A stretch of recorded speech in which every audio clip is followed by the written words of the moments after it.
ജോലി നിർത്തിയാ ഇനി ജോലി ചെയ്യണല്ലോ ഇനി. അതെ, ജോലി നിർത്തിയതാണ് പറയുന്നത്. ഇതെല്ലാം ചെയ്തു വരുമ്പോ തന്നെ സൂപ്പർ സ്റ്റാർ ആവും.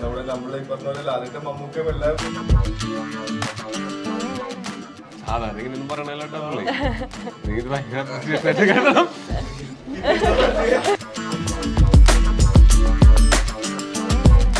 ഞാൻ ചോദിച്ചിട്ടില്ല, നിങ്ങൾ ചെയ്യൂലെന്നുള്ളത് എന്റെ നന്നായിട്ട് നാട്ടുകാർക്കറിയാം. അതുകൊണ്ട് പിന്നെ പറഞ്ഞു ബോധ്യപ്പെടുത്തേണ്ട ആവശ്യമില്ല.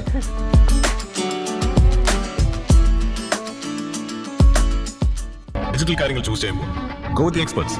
Oxygen digital expert.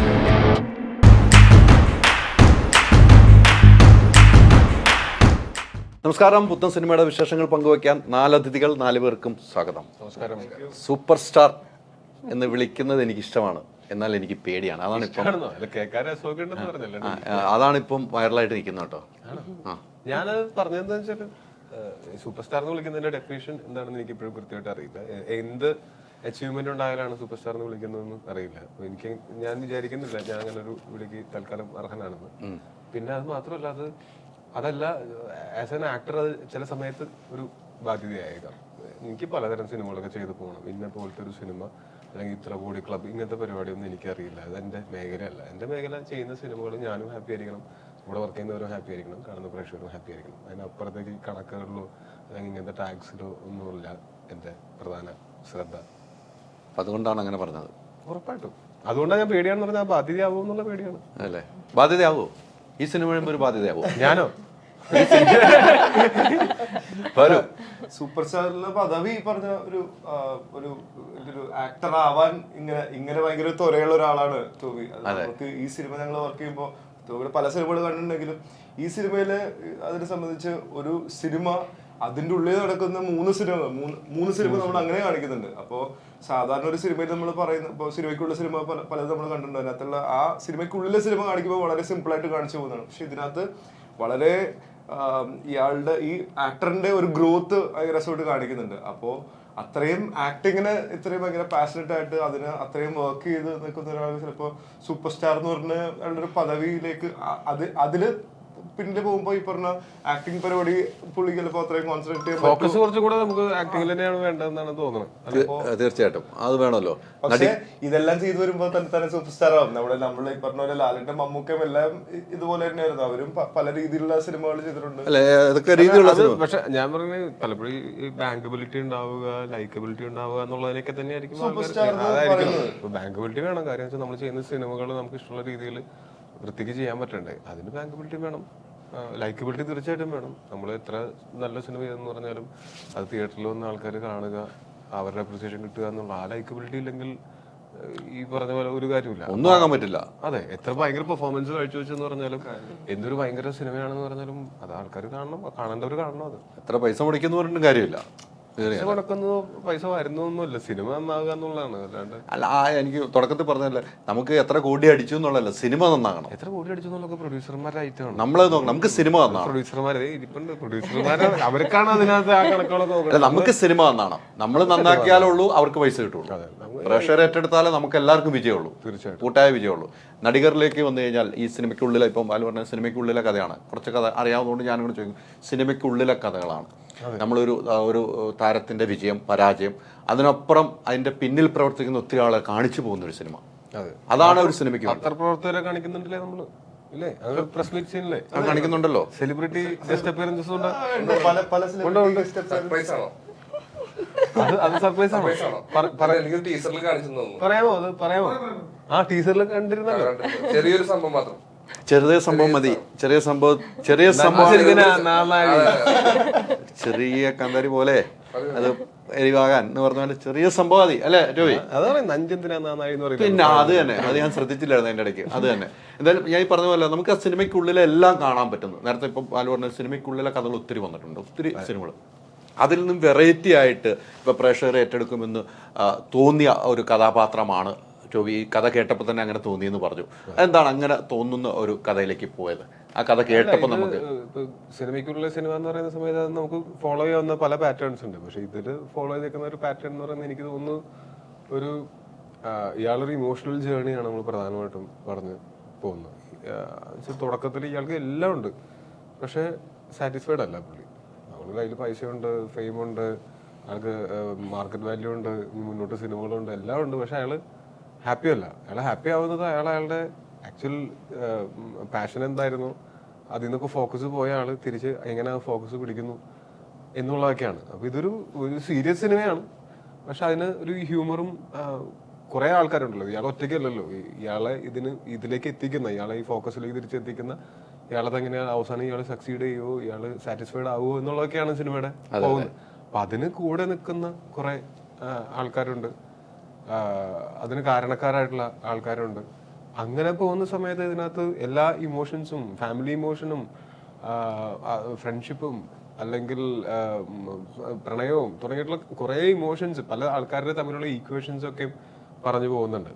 എനിക്ക് തോന്നുന്നു അത് ഇത്തിരി ഇൻട്രസ്റ്റിംഗ് ആണ്. അത് നമ്മൾ സാധാരണ ഒരു ഇത്തിരി സൂപ്പർഫിഷ്യലായിട്ട് ഒരു ആക്ടറിന്റെ ഒരു കഥയും ജീവിതവും പറഞ്ഞിട്ട് അതിനകത്തുള്ള ഹ്യൂമറുകളും ഒക്കെ ഇച്ചിരി ലൗഡായിട്ട് അങ്ങനെയാണ് അത് വരാറ്.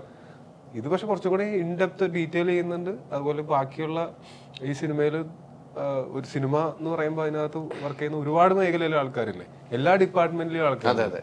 ഒരു സിനിമയിൽ നമ്മൾ സ്ക്രീനിൽ കാണാൻ പോകുന്നത് അതിൽ അഭിനയിച്ചവരെയാണ്. ഇപ്പൊ ഇന്റർവ്യൂസിന് കാണുന്നവരും അഭിനയിച്ചവരും, ചിലപ്പോൾ ഡയറക്ടറോ അങ്ങനെ ചീഫ് ടെക്നീഷ്യൻസ് കുറച്ച് പേര് വരും. ഇതൊന്നും അല്ലാതെ 100 പേരോ 100 കണക്കിന് പേരുണ്ടാവും ചിലപ്പോൾ ഒരു സിനിമയിൽ വർക്ക് ചെയ്യുന്ന. അവരെയൊക്കെ നമ്മൾ ഇതിൽ ഒന്ന് കാണിച്ചു പോയിട്ടുണ്ട്. ഇപ്പൊ അസിസ്റ്റന്റ് ഡയറക്ടേഴ്സ് ഉണ്ടാവും, കോസ്റ്റ്യൂമിൽ വർക്ക് ചെയ്യുന്നവർ, എക്സ്ട്രാസ് ആയിട്ട് വർക്ക് ചെയ്യുന്നവർ, അങ്ങനെ തുടങ്ങി മേക്കപ്പ് ഡിപ്പാർട്ട്മെന്റ് എല്ലാത്തിനും.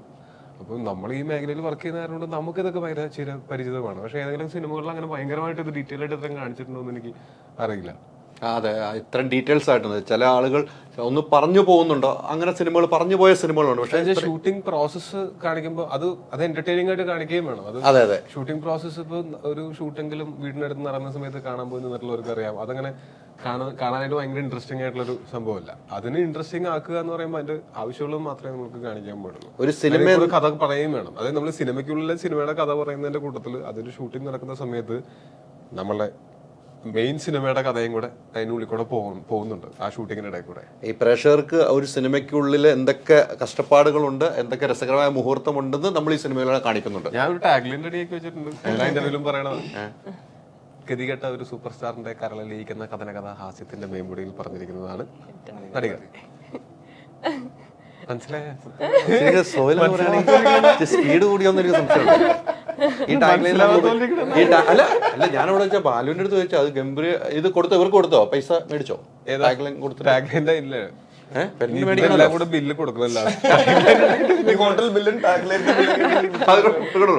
അല്ല, എന്തായാലും ടോബി നല്ലൊരു സിനിമയാണ്. സിനിമകൾ നല്ല വിജയിക്കുന്ന കാലം, അതാണ് ഏറ്റവും സന്തോഷം. ഡിസംബർ തൊട്ടങ്ങ് സിനിമകൾ വിജയിക്കുന്ന കാലം എന്നല്ല, സിനിമകൾ നല്ലതായതുകൊണ്ടാണോ വിജയിക്കുന്നത്? അല്ല, അതിലേക്ക് പോകുന്നു. ഇപ്പം എല്ലാം നല്ല സിനിമകളാവുന്നു. പ്രേക്ഷകർ ശരിക്കും ഒരു സിനിമയെ തിരിച്ചറിയാൻ തുടങ്ങി, ഏതാണ് നല്ല സിനിമ. പ്രേക്ഷകർ അത്രമാത്രം അതിന്റെ അപ്പുറത്തേക്ക് ഒരു കാര്യമുണ്ട് കേട്ടോ, ആൾക്കാർക്ക് തിയേറ്ററിൽ വന്ന് സിനിമകൾ കാണുമ്പോൾ നല്ല സിനിമകളും കൂടെ ആവുന്ന സമയത്ത് വീണ്ടും വീണ്ടും തിയേറ്ററിൽ വരാനും സിനിമ കാണാനും ഒരു പ്രചോദനമാവും. തീർച്ചയായിട്ടും നമുക്ക് നല്ല എക്സ്പീരിയൻസ് ആണ് അവർക്ക് ഒരു സിനിമ കണ്ടിട്ട് കിട്ടുന്നുണ്ടെങ്കിൽ അത് തീർച്ചയായിട്ടും അങ്ങനെ ഒരു അർത്ഥത്തിൽ ശരിയാണ്. അതെ അതെ, മൊത്തം ഒരു കളർഫുൾ ആണ് സിനിമ. നമ്മൾ ഡ്രസ്സുകൾ കണ്ടാലും മൊത്തം കളർഫുള്ളാണ്. അതാണ് എനിക്ക് കൂടുതലും പോസ്റ്ററൊക്കെ നോക്കുമ്പോൾ എല്ലാം കളർഫുള്ളാണ്. ആ ജീൻ്റെ ഒരു അങ്ങനെയാണോ? ജീൻ അങ്ങനെയാണോ?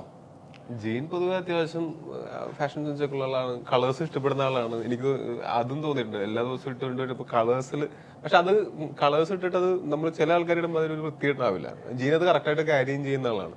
അതുകൊണ്ട് എനിക്ക് ആ ഒരു സെൻസ് ഉള്ള ആളാണ് ജീൻ എന്ന് തോന്നിയിട്ടുണ്ട്. അതിന്റെ ആയിരിക്കും, അതിന്റെയും പിന്നെ ഇത് ഇങ്ങനെ ഒരു കഥ പറയാനല്ലേ ഒരാളുടെ ഒരു സെലിബ്രിറ്റി ലൈഫിൽ അയാൾക്ക് സ്വാഭാവികമായിട്ടും അയാൾക്ക് ഇങ്ങനത്തെ വേഷങ്ങളൊക്കെ ഇടേണ്ടി വരും. കുറച്ച് സ്വല്പം ഓവറായാലും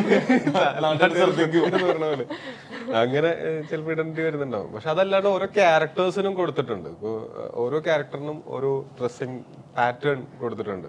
ഇപ്പൊ സുരേഷ് ഏട്ടന്റെ കോസ്റ്റ്യൂംസ് എന്ന് പറയുന്നത് അത് ആ സിനിമയിൽ പുള്ളിക്ക് മാത്രമേ ഉള്ളൂ അങ്ങനത്തെ കോസ്റ്റ്യൂംസ്. ഞാൻ ചെയ്യുന്ന എന്റെ കോസ്റ്റ്യൂംസും ഇവന്റെ കോസ്റ്റ്യൂംസും ചിലപ്പോൾ സിമിലർ ആയിരിക്കും. ഞങ്ങൾ ചിലപ്പോൾ സിമിലർ കോസ്റ്റ്യൂംസ് ഒക്കെ ഉണ്ട്. സൗബിക്കയുടെ വേറെ തന്നെ ഒരു കോസ്റ്റ്യൂം ഡിസൈൻ ആണ് പിടിച്ചേക്കുന്നത്. അതുപോലെ ഓരോരുത്തർക്കും അങ്ങനെ സ്പെസിഫിക് ആയിട്ട് അവരുടെ ക്യാരക്ടറിനെ ഐഡന്റിഫൈ ചെയ്യുന്ന രീതിയിൽ കോസ്റ്റ്യൂംസും കളേഴ്സും ഒക്കെ ഉണ്ട്, എല്ലാം പിടിച്ചിട്ടുണ്ട്. ഈ സിനിമയിലേക്ക് എങ്ങനെയാണ് എത്തിപ്പെടുന്നത്? ഈ സിനിമയിലേക്ക് എനിക്ക് ക്യാരക്ടർ എൻ്റെ അടുത്ത് പറഞ്ഞ അനൂപ് എൻ്റെ പ്രൊഡ്യൂസർ എനിക്ക് നറേറ്റ് ചെയ്തപ്പോൾ എൻ്റെ ഈ ക്യാരക്ടർ മാത്രം നറേറ്റ് ചെയ്തു. ഒരു സിനിമ ഇങ്ങനെ ജനറലായിട്ട് പറഞ്ഞു ടോവിയുടെ ക്യാരക്ടർ. പിന്നെ എൻ്റെ ക്യാരക്ടർ പറഞ്ഞപ്പോൾ എനിക്ക് ഭയങ്കര എന്താ പറയുക, എനിക്ക് ഓർമ്മയുണ്ട്, എനിക്ക് നമ്മൾ ഷൂട്ടിംഗ് ലൊക്കേഷൻ കാശ്മീരിൽ പോയപ്പോൾ എനിക്ക് ഡയലോഗ്സ് കൈ തന്നപ്പോൾ ഈ കരച്ചിൽ നിനക്ക് നിർത്താൻ പറ്റുന്നുണ്ടായിരുന്നില്ല. That is very emotional. എനിക്കൊരു ഭയങ്കര ഇമോഷണൽ കണക്ട് ഉണ്ടായിരുന്നു ആ ക്യാരക്ടറായിട്ട്. അതുകൊണ്ടാണ് ഞാൻ ഈ ക്യാരക്ടർ ചെയ്യാമെന്ന് തന്നെ വിചാരിച്ചത്. ലൈക്ക് ഓക്കെ, കേട്ടപ്പോൾ തന്നെ ഭയങ്കര ഇമോഷണലായിട്ട് തോന്നി. ഗംഭീരമായിട്ട് ചെയ്തിട്ടുണ്ടെന്ന് പ്രേക്ഷകർ തീരുമാനിക്കട്ടെ അല്ലെ? നമ്മളെ കണ്ണുനീര് അത് കൺവേർട്ട് ആയതാണ്. എനിക്കതാണ് ജീൻ്റെ അടുത്ത് എനിക്ക് ചോദിക്കാൻ പറ്റിയിട്ടില്ല ഇതുവരെ, ബിക്കോസ് ഞാൻ കണ്ടിട്ടില്ല ഇതുവരെ പോർഷൻസ്. അപ്പൊ അത് ഞാൻ എങ്ങനെ ചെയ്തേക്കുന്നതെന്ന് നമുക്കൊരു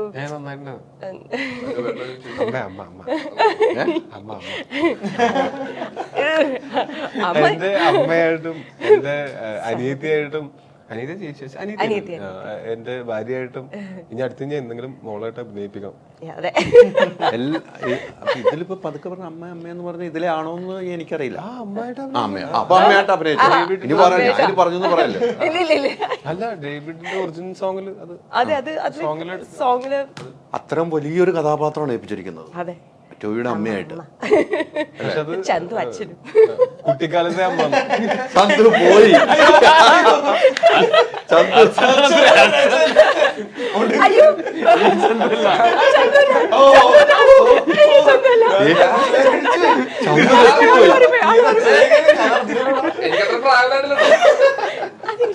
ചന്തു തെറ്റിപ്പോയി. ചന്തു തെറ്റിപ്പോയി.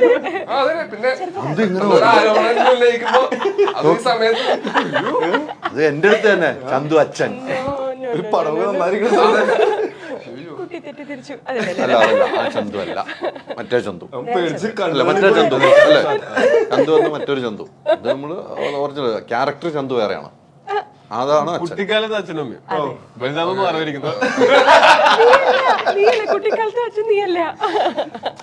എന്തായാലും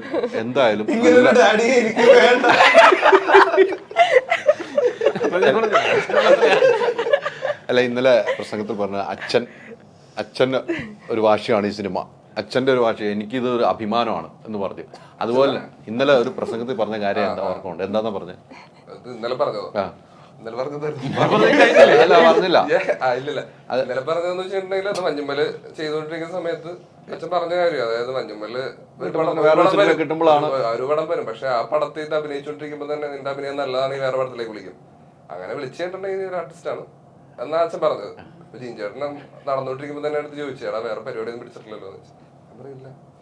ജീൻചേട്ടനെ വിളിച്ചു, അച്ഛൻ്റെ അടുത്ത് പറഞ്ഞു, കണ്ട പടം തീരുന്നതിന് മുമ്പ് അത് മഞ്ഞുമ്മല സെറ്റില് പടം കഴിഞ്ഞ് പിറ്റേ ദിവസം ഞാൻ നടിയറിൽ ജോയിൻ ചെയ്തു. ഞാൻ പാക്കപ്പ് പാർട്ടിക്ക് നമ്മള് ഒരുമിച്ചായിരുന്നു. ഞങ്ങൾക്ക് പാക്കപ്പ് പാർട്ടിക്ക് പങ്കെടുക്കാൻ പറ്റിയില്ല. നാലാമത്തെ പാക്കപ്പ് പാർട്ടിക്കല്ലേ, നാലാമത്തെ പാക്കപ്പ് പാർട്ടിക്ക് ഞങ്ങൾക്ക് പങ്കെടുക്കാൻ പറ്റിയില്ല അവസാനത്തെ. അത് അച്ഛനോട് പറഞ്ഞ പോലെ, അച്ഛൻ പറഞ്ഞ പോലെ തന്നെയാണ് ഈ സിനിമയിലേക്ക് എത്തിയത്. അച്ഛൻ പറഞ്ഞ പോലെയല്ല, അച്ഛൻ പറഞ്ഞത് എങ്ങനെ അത് നമുക്ക് കിട്ടി. അത് കിട്ടി. ഇനി അച്ഛൻ പറഞ്ഞ വാക്കാണ് ഏറ്റവും വലുത്. ആ വാക്കിന് പ്രേക്ഷകരും കൂടെ അച്ഛൻ ഏറ്റെടുത്തിരിക്കുകയാണ് ചന്തുവിന്. ഈ സിനിമ മഞ്ഞുമൽ ബോയ്സ് തന്നെ ഈ സിനിമയാണ് ഇനി ഏറ്റെടുക്കുന്നത്. അത് സലീം കുമാറിന്റെ മോനായതുകൊണ്ടല്ല, അഭിനയിക്കാൻ കഴിവുള്ളതുകൊണ്ട്. അതിന് യാതൊരു മാറ്റവും ഇല്ല. സാധാരണ ഇങ്ങനെയൊന്നും പറയണല്ലോ.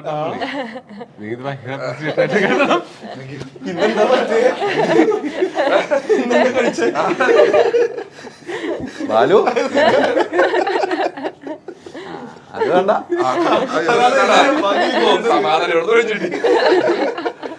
നല്ലൊരു കഥാപാത്രം അല്ലേ?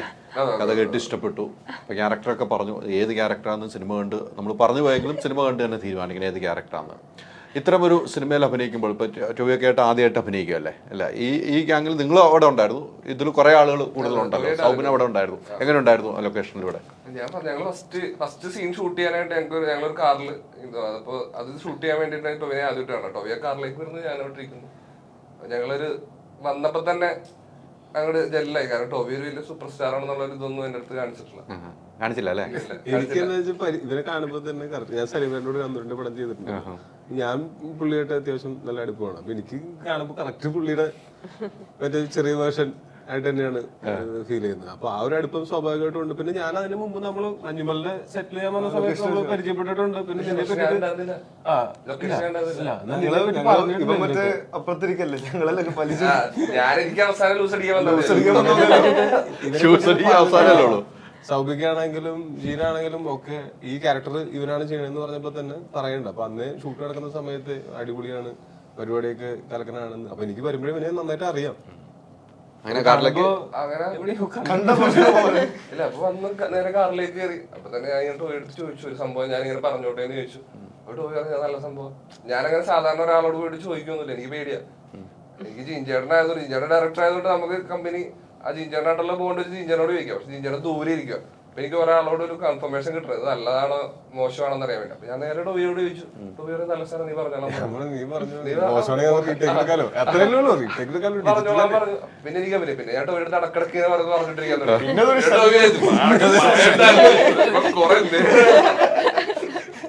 അങ്ങനെ പെട്ടെന്ന് തന്നെ ഞങ്ങള് ഭയങ്കരമായിട്ട് രവി വെറുപ്പൊന്നും പറയില്ല.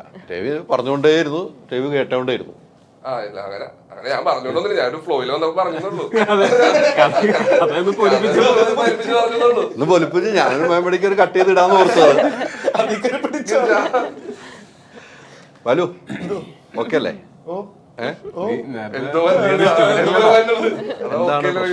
എന്തെങ്കിലും പ്രശ്നമുണ്ടോ ബാലുവിനോ? എന്തോ അറിഞ്ഞു വെച്ചിട്ട് ഇന്നലെ ട്രെയിലർ കണ്ട് ഇന്നലത്തെ ഗംഭീരമായിട്ട് കൊടുത്തു. 1 മില്യൺ അടുത്ത് എത്തിയെന്ന് തോന്നുന്നു. ഇപ്പൊ എത്തിക്കാണ് ഞാൻ വരുമ്പോ എത്തിയിട്ടുണ്ടാവും. 1 മില്യൺ കഴിഞ്ഞു. അത് എത്ര സമയം കൊണ്ടാണെന്ന് നോക്കാം. ചില സിനിമയ്ക്ക് കിട്ടുന്ന ഭാഗ്യമാണ്. അതിനകത്ത് ടോയ് പറയുമ്പോൾ ബാലുവിന്റെ ഒരു ചിരിയുണ്ട്. ടോവിനെ കളിയാക്കിക്കൊണ്ടൊരു ചിരിയുണ്ട്, ആക്ടറെ കളിയാക്കിക്കൊണ്ടൊരു ചിരി, സൂപ്പർ സ്റ്റാറിനെ കളിയാക്കിക്കൊണ്ട്. പല സിനിമ കാണുന്ന സമയത്ത് ഇതിനകത്തുള്ള പല പ്രശ്നങ്ങളും തുടങ്ങുന്നു, അല്ലെങ്കിൽ അതിലൊരു കോമഡി സംഭവിക്കാൻ പോകുന്നു എന്നുള്ളതൊക്കെ അതിനൊക്കെ ക്യൂ സിഗ്നൽസ് ഇവന്റെ മുഖത്ത് നിന്നാണ് വരുന്നത്. ഇവന്റെ റിയാക്ഷൻ ചേഞ്ച് ചെയ്യുന്നതാണ് എല്ലാ സീനിന്റെയും പ്രധാനപ്പെട്ട കാര്യങ്ങളൊക്കെ. എനിക്ക് ഏറ്റവും ഇഷ്ടപ്പെട്ട പരിപാടി ഈ എന്റെ ക്യാരക്ടറും സുരേഷിന്റെ ക്യാരക്ടേഴ്സും അവർക്കാണ് ഈ സൂപ്പർ സ്റ്റാർ ഡേവിഡ് പടിക്കൽ എന്നുള്ള ഒരാളിനെ ശരിക്കും ഇപ്പൊ നമ്മൾക്കും പല വലിയ സ്റ്റാർസിനെയും അങ്ങനെ ഒരുപാട് ആൾക്കാർ ആരാധിക്കുന്ന ഒരാൾക്കാരെ നമുക്കറിയാം. പക്ഷെ ഇവരുടെ ഉള്ളിലുള്ള പരിപാടി നമ്മൾക്ക് അതിന് കാണാനുള്ള കുറച്ച് ഭാഗ്യങ്ങളും കിട്ടിയിട്ടുണ്ട്. അപ്പൊ ഇവര് റിയൽ ലൈഫിൽ എന്താണ് ചിലപ്പോ പുറത്തെ ആൾക്കാരുടെ മുമ്പിൽ നിൽക്കുമ്പോൾ ഉള്ള പരിപാടി ഒരിക്കലും ആയിരിക്കില്ലല്ലോ അവര് സുഹൃത്തുക്കളുടെ കൂടെയോ അല്ലെങ്കിൽ അവരുടെ ഫാമിലിയുടെ കൂടെ നിൽക്കുമ്പോൾ ഉണ്ടാവണേ. അപ്പോ അങ്ങനെ ഒരു ആളായിട്ടാണ് ഇതിനകത്ത് അഭിനയിക്കുന്നത്. അപ്പൊ ആ ഒരു റിലേഷൻഷിപ്പും പുറത്തുള്ള ആൾക്കാർ ആ ഒരു പരിപാടി ഭയങ്കര ഇൻട്രസ്റ്റിംഗ് ആയിരുന്നു. അപ്പൊ ആ സാധനമാണ് എന്റെ ക്യാരക്ടർ ചെയ്യാൻ എനിക്ക് ഭയങ്കര ഒരു പ്രചോദനമായിട്ട് ഭയങ്കര ഇൻട്രസ്റ്റിംഗ് ആയിട്ട് എനിക്ക് നിൽക്കാൻ പറ്റിയ ദിവസമാണ്. നിങ്ങൾ ഇതിനു മുമ്പ് സിനിമകൾ ചെയ്തിട്ടുള്ളതാണ്. പിന്നെ നിങ്ങൾ കുറെ സിനിമകൾ ചെയ്തിട്ടുള്ളത്. ഈ സിനിമയിലേക്ക് എത്തിക്കഴിയുമ്പോൾ ഇപ്പം എനിക്ക് തോന്നുന്നു നിങ്ങളിപ്പോ കുറെ നാളെ ഒരുമിച്ച് ചെയ്തിട്ട് കുറെ ആളായി തോന്നുന്നു. അതെ, കുറെ ആയി. നമ്മള് ഫോണിൽ കൂടെയാണ് കൂടുതലും സംസാരം. എപ്പോഴും എന്തെങ്കിലും കാര്യം ഉണ്ടെങ്കിൽ അങ്ങോട്ട് വിളിയും സംസാരവും ഒക്കെ ഉണ്ട്. ഒരു ദിവസം വിളിച്ചപ്പോഴാണ് നമ്മള് കണ്ടിട്ട് കൊറോണക്ക് മുമ്പ് നമ്മളന്ന് മറ്റേ റോഡിൽ വെച്ച് കണ്ടാണ്. അന്ന് ലുക്കും മീയും ഒക്കെ ഉണ്ടായിരുന്നില്ല. മറ്റേ കോട്ടയ്ക്കല് ഷൂട്ടില് വയനാട് നിന്ന് വരുന്ന വഴിക്ക് കാറിൽ വരുന്ന വഴിക്ക് വർഷങ്ങൾക്ക് ശേഷം പിന്നെ അത് കഴിഞ്ഞിട്ട് ഞങ്ങൾ കണ്ടിട്ടേ ഇല്ല. നമ്മള് കുറെ കാലം കഴിഞ്ഞ് ഫോൺ ചെയ്തിട്ടാണ് നമ്മള് ഫോൺ ചെയ്യാൻ നടക്കുന്നുണ്ട്. അപ്പോഴാണ് സംസാരത്തില് വർഷങ്ങളായിട്ട് നമ്മള് കണ്ടിട്ട് എന്തെങ്കിലും ഒരുമിച്ച് കാണണം, അല്ലെങ്കിൽ ഇത് ഒരുപാടായി. പക്ഷെ ദിവസം അയച്ച് ഒരു കുറെ കാലം അടുപ്പിച്ച് കാണാൻ പറ്റി. 199 ദിവസം അടുപ്പിച്ച് കാണാൻ പറ്റിയില്ലേ അല്ലേ? ഇത് ഇപ്പോഴും കണ്ടോണ്ടിരിക്കുവല്ലേ? ആ കാഴ്ചകളാണ് എപ്പോഴും നല്ല. ഇടയ്ക്ക് മാറിയിരിക്കുന്നതല്ല, അല്ലെങ്കിൽ ഒരു സ്നേഹത്തിന് ഇച്ചിരി കുറവ് വരും. ജോലി പറയട്ടല്ല, ജോലി കുരിഞ്ഞിരുന്നത്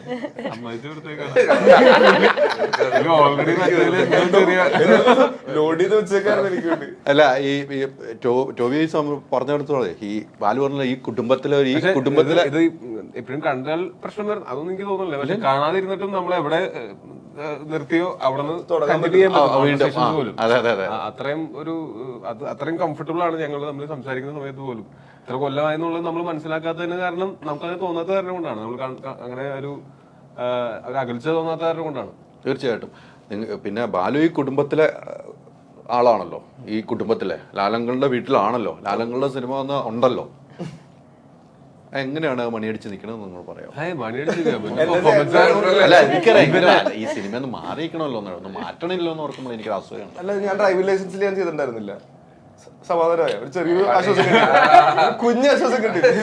പിന്നെ അതിനൊരു സുഖം എന്ന് വെച്ച് കഴിഞ്ഞാൽ ഇപ്പൊ ജീൻ ചേട്ടനും ഞങ്ങള് ഒരുമിച്ച് ജനിച്ച് വളർന്ന ആൾക്കാരാണ്, ഒരുമിച്ച് വളർന്ന ആൾക്കാരാണ്.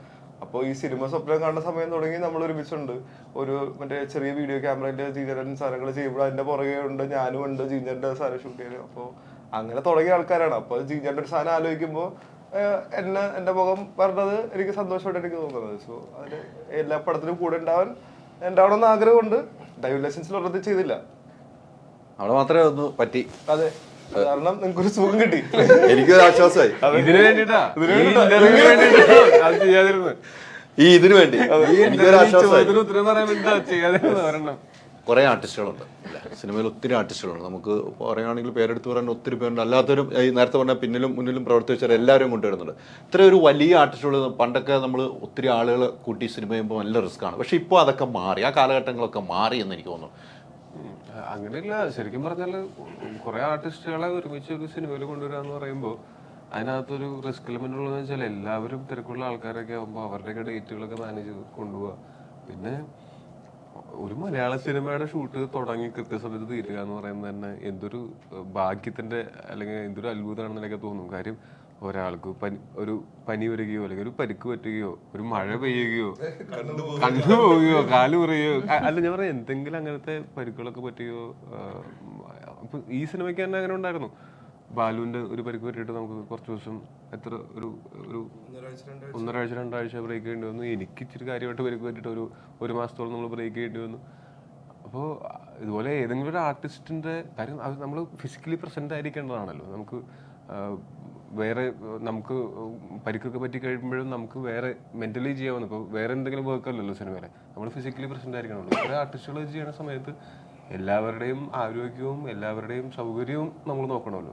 അവർ വേറെ സിനിമയിൽ ചെയ്തുകൊണ്ടിരിക്കുകയായിരിക്കും, ആ സിനിമയിൽ ഇവിടെ വന്ന് ചെയ്യണം, ഇതിനിടയ്ക്ക് ആ സിനിമയിൽ വേറെ കണ്ടിന്യൂറ്റി ആയിരിക്കും.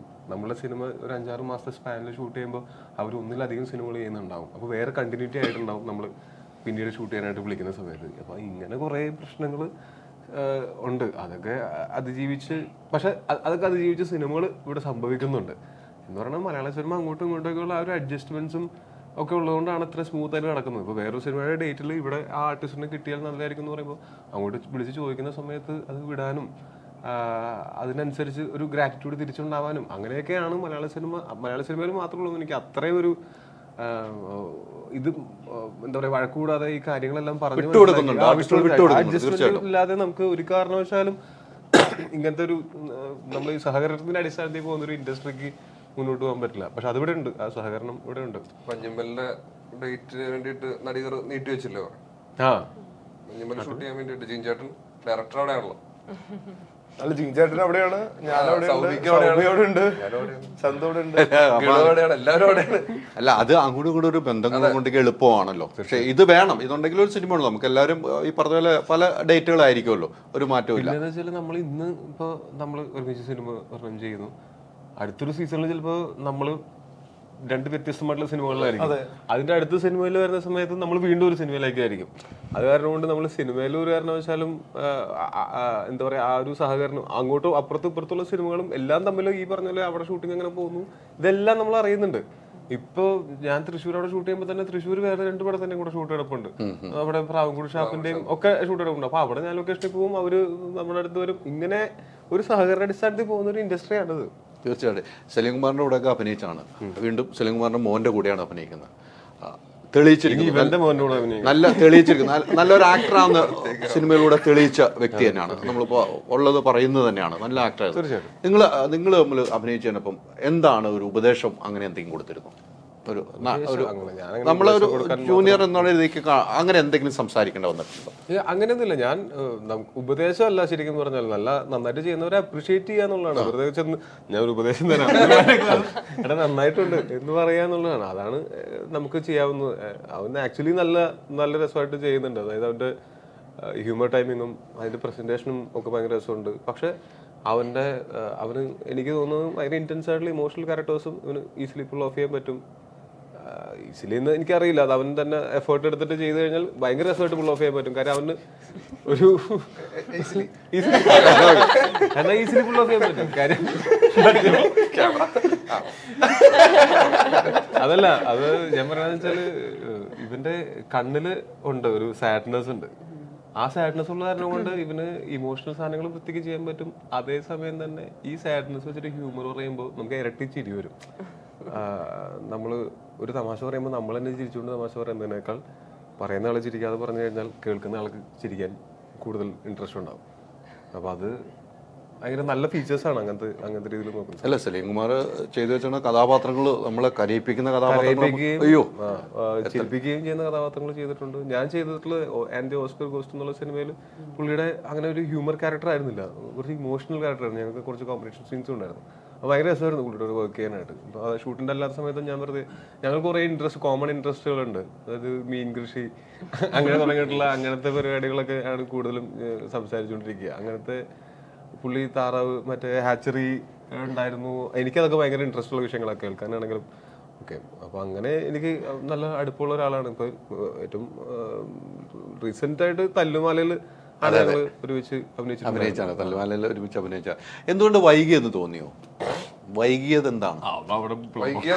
സിനിമയിലേക്കുള്ള അല്ല, സിനിമയിലേക്കുള്ള വരവേ നമ്മള് നല്ല നല്ല വേഷങ്ങളുമായിട്ട് വരാൻ വൈകിയെന്ന് അച്ഛന്റെ ഭാഗത്തുനിന്ന് സപ്പോർട്ട് അങ്ങനെ എന്തെങ്കിലും ഉണ്ടായോ? അച്ഛൻ ഒരു സിനിമയ്ക്ക് ഏറ്റവും വലിയ സപ്പോർട്ട് തീർച്ചയായിട്ടും അതുണ്ടല്ലോ, അതുണ്ട്. സപ്പോർട്ട് മതിയല്ലോ നമുക്ക്. സിനിമയിലേക്കുള്ള ഒരു എൻട്രിക്ക് ഒരു സഹായം എന്ന് പറയുന്നത്, സിനിമയിലേക്കുള്ള എൻട്രിക്ക് സഹായം അച്ഛന്റെ ഒരു ലുക്ക് കുറച്ച് തന്നിട്ടുണ്ടല്ലോ എനിക്ക്. വരാനായിട്ട് അച്ഛനെ പോലെ ഇരിക്കും എന്ന് പറയുമ്പോൾ നേരെ കൊണ്ട് വെച്ചിട്ടുണ്ടെങ്കിൽ എളുപ്പമായിരിക്കും ആൾക്കാർക്ക് മനസ്സിലാവാനോ അതിനൊക്കെ. അതാണ് ഏറ്റവും വലിയ ഹെൽപ്പ്. എന്റെ അനിയന് കൊടുത്തില്ല, എനിക്ക് പകരം വീടും അതവരെ എഴുതി വാങ്ങിച്ചു. കൊടുത്തുള്ളൂ.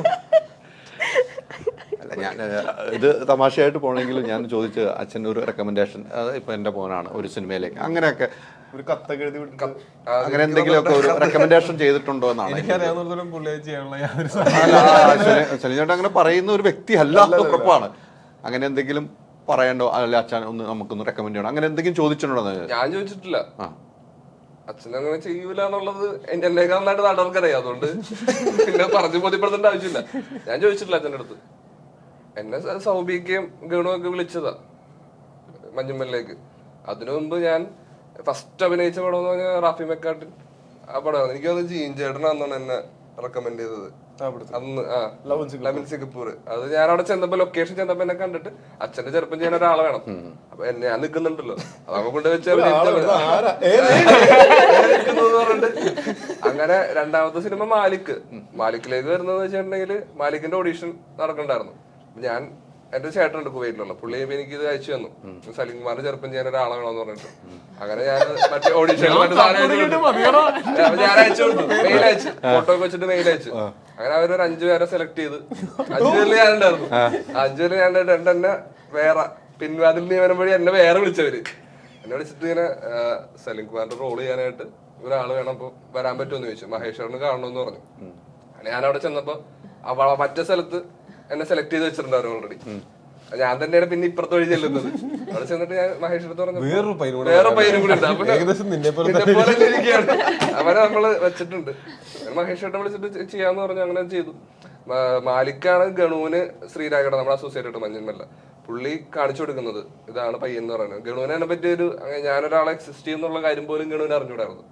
അങ്ങനെ അത് കാണിച്ചു കൊടുത്തിട്ടാണ് എന്നെ മഞ്ഞുമല്ലേക്ക് വിളിക്കുന്നത്. ഇങ്ങനെ മഞ്ഞുമല്ലേക്ക് വരുന്നത്.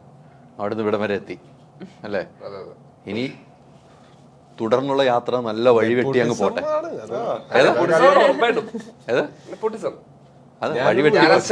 അച്ഛന്റെ കൂടെ പോയി അങ്ങോട്ടാ പിടിച്ചേക്കണ. അല്ല, നമ്മള് സ്വന്തം വഴിവെട്ടി എങ്ങനെ യാത്ര ചെയ്യും? സ്വന്തം വഴിയൊന്നും വെട്ടുന്നതല്ല. അച്ഛൻ വഴിവെട്ടി പോകുമ്പോ അതിന്റെ കൂടെ പോയി അവിടെ സൈഡിലുള്ള ആൾക്കാരൊക്കെ പരിചയപ്പെട്ട് അങ്ങനെയാണ്. സൗബിക്ക് ഞാൻ പരിചയപ്പെടുന്നത് അച്ഛൻ മ്യാവ് എന്ന് പറഞ്ഞ പടത്തിന്റെ ഷൂട്ട്, ഞാൻ മണ്ടം പ്രേമ പടത്തിന്റെ ഷൂട്ട്, അങ്ങനെയാണ് സൗബിക്കൊക്കെ എന്നെ അറിയാവുന്നത്.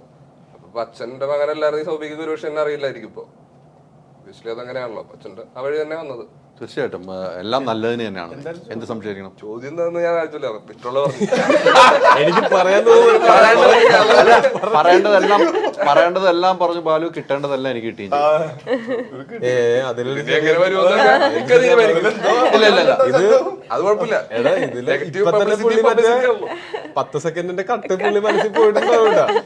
ഇടയ്ക്കിടയ്ക്ക് ഇങ്ങനെ കട്ട് ചെയ്തോണ്ടിരിക്കണ്ടായിരുന്നു. മനസ്സിൽ കട്ടുണ്ട്. 5 million 2 million ഒന്നുമില്ല, നല്ല നന്നായിട്ട് സംസാരിക്കുന്ന ആളല്ലോ. ഒരു ഭയമില്ല, നല്ല ധൈര്യത്തോട് സംസാരിക്കും. ഞാൻ കാണുന്നത് പറഞ്ഞിട്ട് പുള്ളി തിരിഞ്ഞിട്ട് ഇങ്ങനെ കാണിക്കും. ഇത് മൊത്തം ട്രോൾ എനിക്കത് അങ്ങോട്ടല്ലല്ലോ, ഇത് എപ്പോഴും ഉള്ള രോഗി എപ്പോ ഇരുന്നാളും നമുക്കുള്ളതാണ്, നമുക്ക് തരുന്നതാണ്. സ്നേഹം കൊണ്ടല്ലേ ഇത്. അതുകൊണ്ടാ മറ്റുള്ളവർക്ക് മനസ്സിലായിട്ട് സ്നേഹം കൊണ്ടാണ്.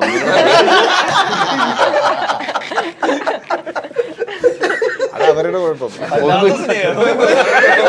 അടുത്ത് ഇങ്ങനെ കേട്ടില്ലേ, ബാലു ഉണ്ടല്ലോ, ബാലു എന്നോട് ആത്മാർത്ഥമുള്ള സ്നേഹം. അയ്യോ എന്തോ നല്ലത് വരായിരിക്കും അത്. എന്തായാലും ലൊക്കേഷനിലൊക്കെ ഗംഭീരമായിരുന്നു. കുറെ ലൊക്കേഷൻ ഉണ്ട് ഈ സിനിമയ്ക്ക് അല്ലേ? കുറെ ലൊക്കേഷൻ ഉണ്ടായിരുന്നു. എങ്ങനെ ഉണ്ടായിരുന്നു ലൊക്കേഷൻ? കുറെ ഏരിയ ഇവിടെ എറണാകുളത്ത് ഉണ്ടായിരുന്നു പല ദിവസങ്ങളിലും ഷൂട്ട്. പിന്നെ നമുക്ക് പൂപ്പാറ ഉണ്ടായിരുന്നു ഷൂട്ട്. നല്ല ഓർമ്മയുള്ള പൂപ്പാറ.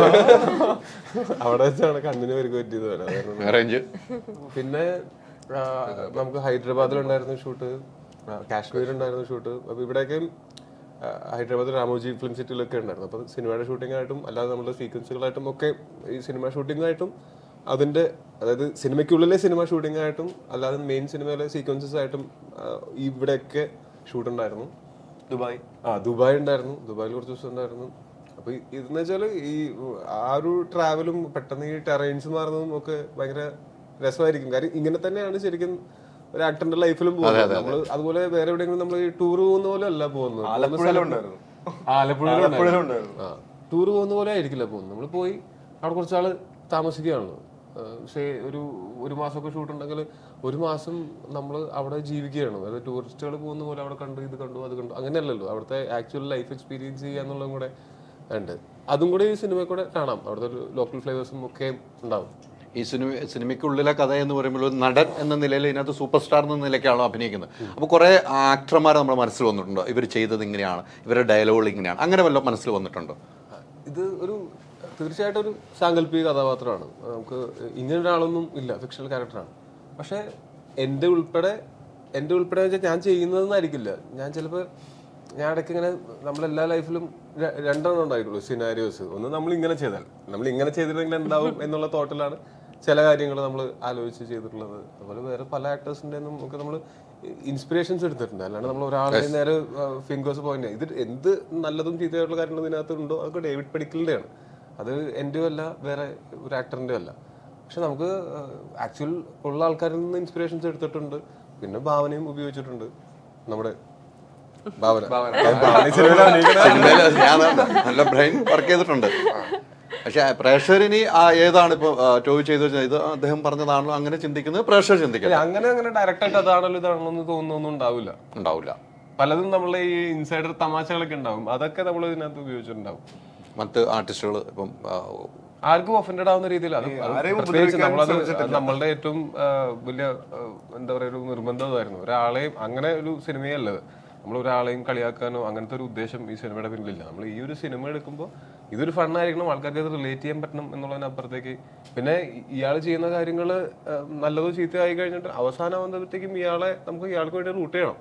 അത് കാരണം നമ്മൾ അങ്ങനെ ഇയാൾക്ക് ദുശീലങ്ങളുണ്ട് എന്നൊക്കെ പറഞ്ഞ പോലും ഇയാളൊരു ഈവിൾ ആളായിട്ടൊന്നുമല്ല. ഇയാളെ ആൾക്കാർക്ക് ഇഷ്ടപ്പെടും. അങ്ങനെ ആകണം സിനിമ അല്ലേ? സിനിമകളെല്ലാം വിജയങ്ങൾ. ഒരു മനോഹരമായ 2 പാട്ടങ്ങ് പാടി അവസാനിപ്പിച്ചാണ് രസകരമായിട്ട്.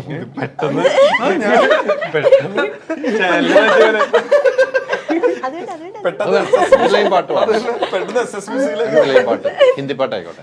മലയാളം എന്നും പഠിച്ചു വെച്ച ഒരു പാട്ട് മാത്രമേ ഉള്ളൂ എനിക്കറിയാവുന്നത്. അതുകൊണ്ട് ഹിന്ദി ആയിക്കോട്ടെ. അല്ല പാടാം, ലൊക്കേഷൻ പാടിയിട്ടുള്ളൂ അല്ലേ? പിന്നെ ഇന്ന് ഞാൻ എന്റെ ജോലി നിർത്തിയാ ഇനി ജോലി ചെയ്യണല്ലോ. ഇനി പണി നിർത്തി പാട്ട് പാടില്ല എന്ന് നിങ്ങൾക്ക് അറിയില്ല അല്ലേ? പാട്ട് പാടുന്ന കാര്യം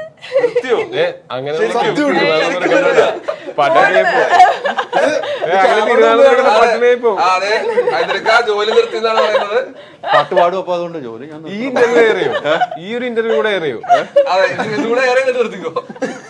2 പാട്ടൊക്കെ പാടി ശരിക്കും പാടും. പിന്നെ അങ്ങനെ പാടുന്ന ആളാണെങ്കിൽ പാടിക്കോളൂ.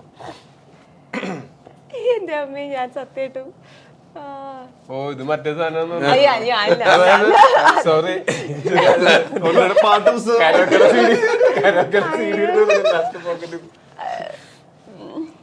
അങ്ങനെ പറയുമ്പോ പെട്ടെന്ന് ഒരു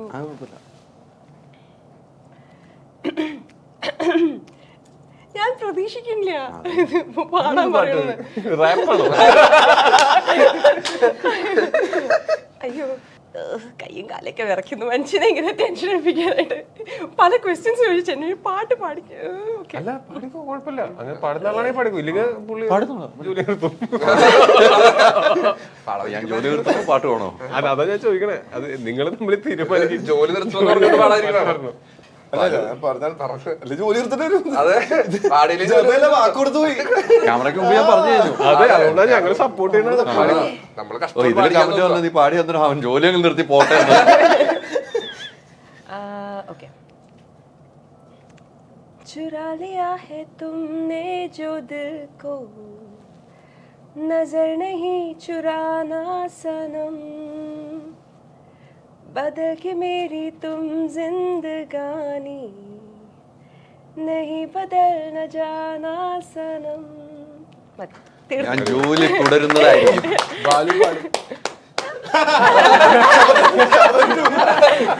ഞാൻ പാടും.